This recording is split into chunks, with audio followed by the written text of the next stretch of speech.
潮起潮落6000年，為什麼黃金的地位始終不變？從人類文明伊始，黃金就一直都對人類有着特殊的吸引力。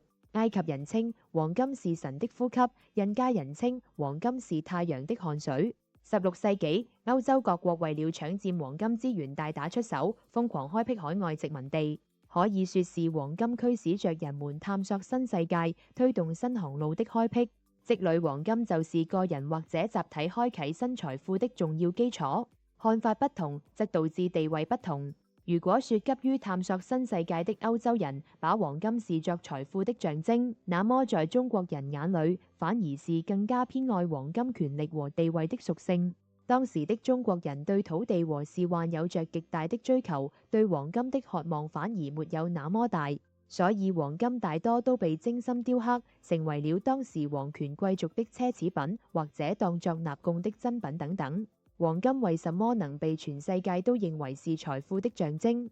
馬克思在政治經濟學上提出過金銀，天然不是貨幣，貨幣是天然的金銀。2016年，保加利亞考古工作者開採了一枚約有6600年歷史的金珠，這佐證了人類對黃金的開採可以追溯到公元前4600年，這遠遠早於我們熟知的銅、鐵。黃金的利用明顯是要早於商品化市場出現的，這時間點恰好與人類的母系氏族時代。這個時代背景下，恰好有一個特殊的文化背景——圖騰文化。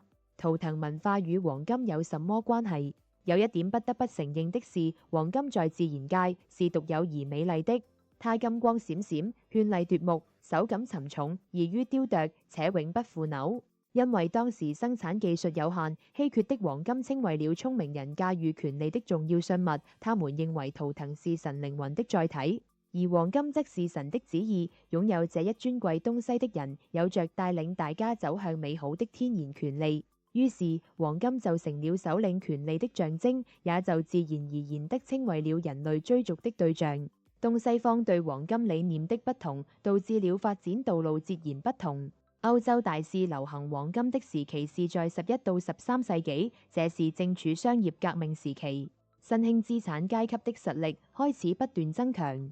文藝復興、資產階級革命也是在這一大背景下產生的。